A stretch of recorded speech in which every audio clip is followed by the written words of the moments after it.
Chapitre 1. Jeanne en Bourgogne. Une enfance difficile. La Commelle, un petit village de Bourgogne en 1740. C'est là que commence l'histoire de Jeanne Barret. Ses parents, Jean et Jeanne, travaillent très dur pour survivre. Mais ils sont pauvres et ont du mal à joindre les deux bouts. « Jeanne, va chercher de l'eau au puits !» dit sa mère, épuisée après une longue journée de travail. La petite fille de 8 ans prend le seau et court vers le puits. En chemin, elle s'arrête pour regarder une plante aux fleurs violettes qui pousse entre les pierres. « Maman, regarde, cette plante, elle aide à guérir le mal de ventre, n'est-ce pas ?» demande Jeanne en rentrant. Sa mère sourit, touchée par la curiosité de sa fille. « Oui, c'est de la mauve. Tu as une bonne mémoire, ma petite. Les plantes sont nos amies. Elles peuvent nous aider quand nous sommes malades. » La vie est dure pour la famille Barret. Le père travaille dans les champs du matin au soir, penché sous le soleil brûlant ou grelottant de froid. La mère fait la lessive pour les familles plus riches. Ses mains souffrent à cause de l'eau froide et du savon rugueux. Puis, un drame survient. La mère de Jeanne tombe malade. Malgré toutes les tisanes et les remèdes aux plantes qu'elle connaît si bien, elle ne se rétablit pas.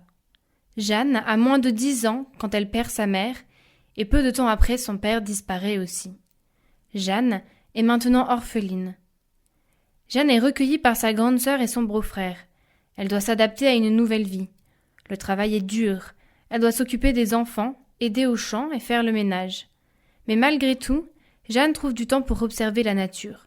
Pourquoi cette plante pousse-t-elle ici et pas là-bas, se demande-t-elle souvent. Comment les fleurs savent-elles quand c'est le bon moment pour s'ouvrir? La rencontre qui change tout. En 1752, quand Jeanne a 12 ans, un nouvel habitant s'installe au village. Samuel Glardon, un herboriste suisse, arrive avec ses livres et ses outils étranges. « Qu'est-ce que c'est ?»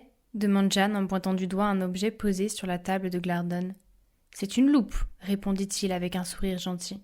« Elle sert à voir les détails des plantes qu'on ne peut pas voir à l'œil nu. Tu veux essayer ?» Jeanne prend doucement l'instrument.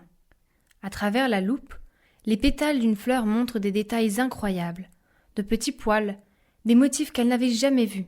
« C'est incroyable !» s'exclame-t-elle. « On dirait un autre monde. »« C'est exactement ça, » répond Glardon. « La botanique, c'est découvrir ces mondes cachés. Chaque plante a des secrets et il faut savoir observer pour les comprendre. » L'apprentissage. Glardon devient le mentor de Jeanne. Il lui apprend comment créer un herbier, comment sécher les plantes correctement et comment noter leurs caractéristiques. Pour être une bonne herboriste, explique-t-il, il faut être organisé, observer, classer et documenter. C'est comme ça qu'on apprend vraiment à connaître les plantes. Jeanne écoute avec beaucoup d'attention. Elle apprend que certaines plantes peuvent faire baisser la fièvre, d'autres soigner les blessures. Elle comprend l'importance d'être précise, la bonne dose, le bon moment pour récolter, la bonne méthode de préparation. « Tu as un don, » lui dit un jour Glardon. « Tu remarques des choses que les autres ne voient pas. » Le début d'un rêve. Un soir, quand elle range les outils de Glardon, Jeanne trouve un livre avec des dessins de plantes étranges qui proviennent de pays lointains. « Ce sont des plantes des Indes, » explique Glardon. Des botanistes voyageurs les ont découvertes et dessinées. Les yeux de Jeanne s'illuminent. Des botanistes voyageurs? Une idée commence à germer dans son esprit. Un rêve prend forme. Mais comment une fille pauvre de Bourgogne pourrait-elle devenir botaniste? À cette époque, les femmes n'ont pas le droit d'étudier dans les universités. Pourtant, Jeanne sent au fond d'elle-même que sa vie ne sera pas ordinaire. Ce soir-là, pendant qu'elle regarde les étoiles, elle se fait une promesse.